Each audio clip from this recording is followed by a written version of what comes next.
Now in the studio this week, we have our arts explorer, An Jo, with us. Jo, hello. It's great to see you again. Thank you so much. It's great to see you too, Changho. Okay, so what are we talking about this week? All right. So, Changho, today we're going to talk about an artist who's been pondering a rather dominant contemporary phenomenon, which, well, I believe too many of us have been overlooking. It is how over the past couple of decades, especially since the invention of smartphones, experiencing the world through our digital devices has become a social norm.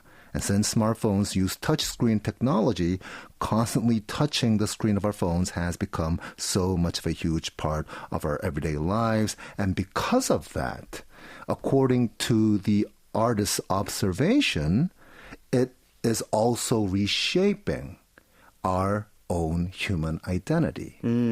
So I think this is a really, really interesting topic, not just artistically, but also intellectually. And that is precisely why I decided to introduce this artist to our listeners today. Today's artist is Rakim. Okay, so another fascinating setup that you've presented for us. Thank you. An artist making us think about the impact that the digital smartphone world is having on us. So can you tell us more about the artist Rakim then? Okay, so she was born in 1982 here in Seoul, which means this year she is 42 years old. Although, in terms of appearance, she doesn't look a day older than 32.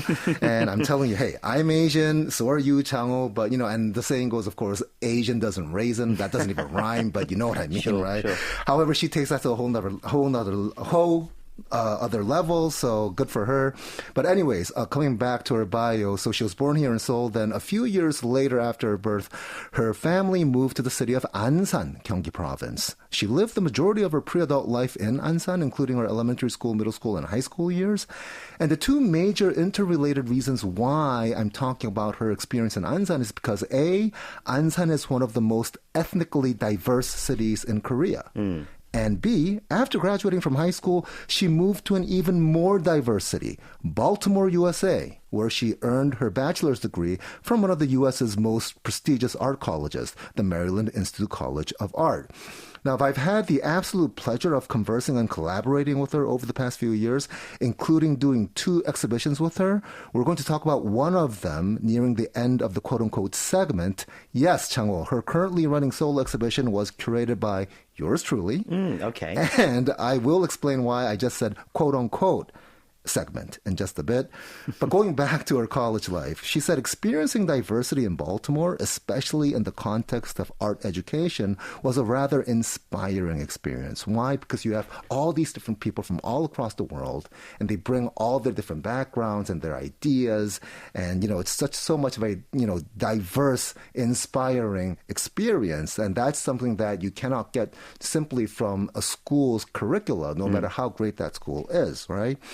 And speaking of diversity and art education, her 3 academic degrees were earned from art schools at as many different countries.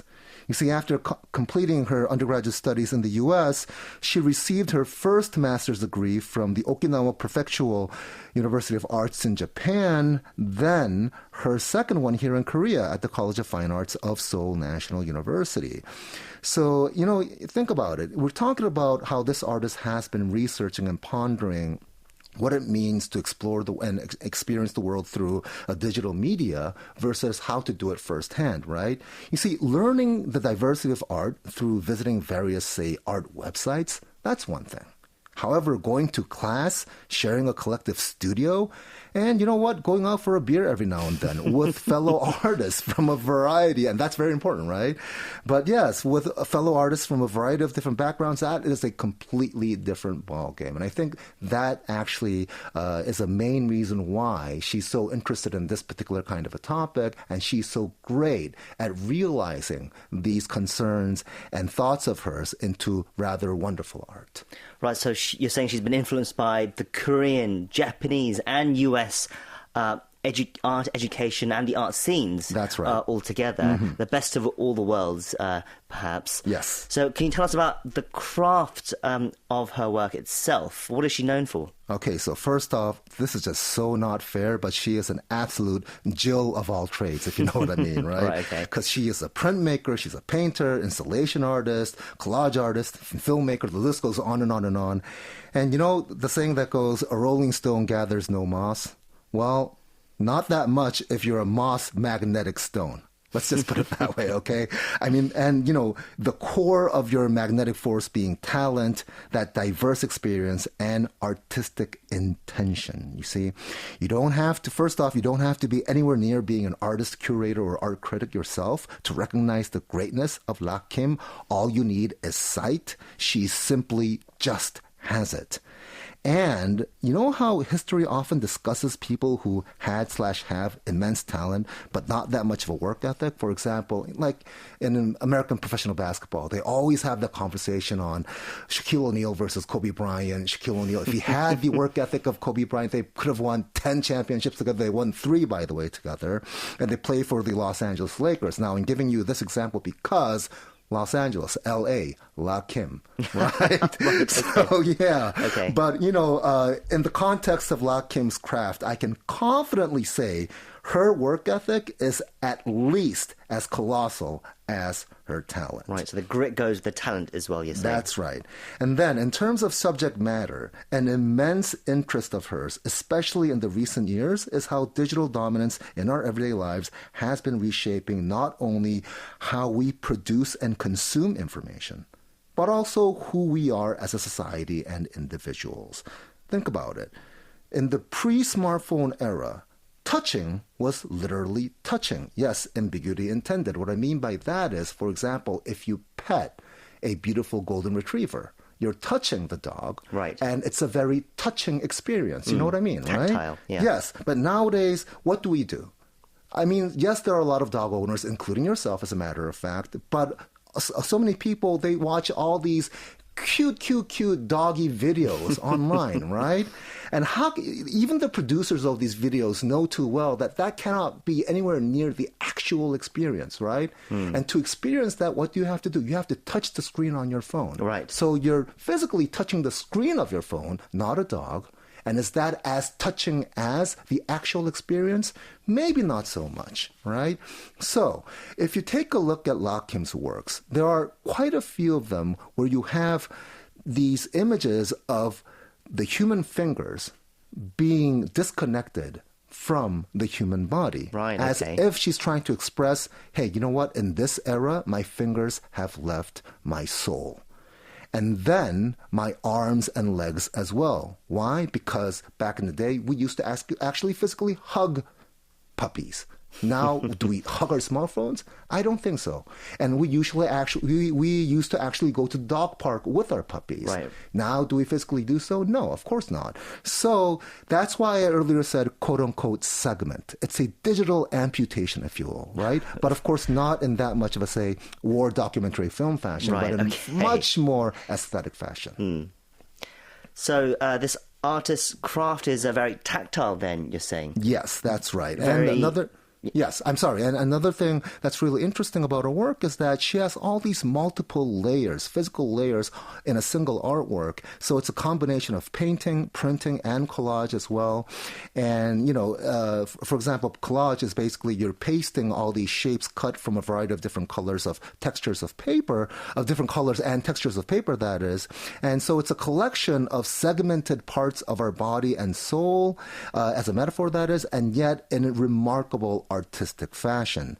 So, if you think about it regarding her idea and spirit behind creating these works, it really expresses the difference in experiencing the world before the smartphone era, plus diversity, that is, versus now, right? So digital diversity, again, is literally digital diversity, not necessarily touching diversity, if you know what I mean. Okay, so these very analog works then, you said painting, printing, collage, works that you really make with your hands. So you mean to say that her craft makes us reconnect and appreciate essentially our physical selves. That's right. You're saying almost like an antithesis to the digital and smartphone world. I don't think I could have said it better. Okay, so it was a sort of without the darkness there is no light sort of thing.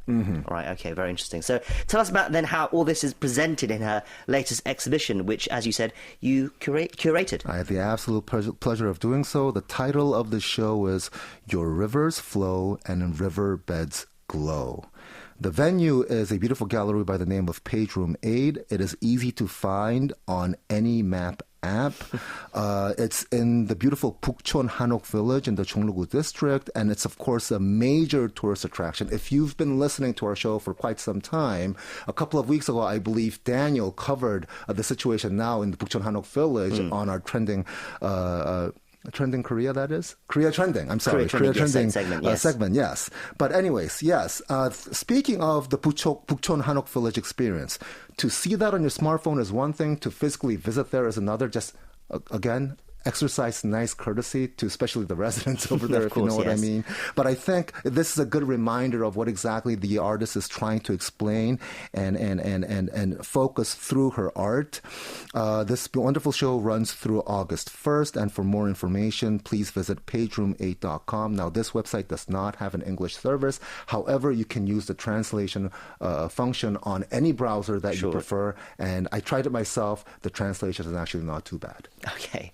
Well, we hope some of our listeners can check out the show, and for those who can't, we will have some photos from the exhibition on our Instagram as usual, KBS_Korea24, so do check that out as well. And that's it for our Explore Korea segment today. Joe, thank you for introducing us to another fascinating artist and exhibition, and we'll see you again soon. Lovely.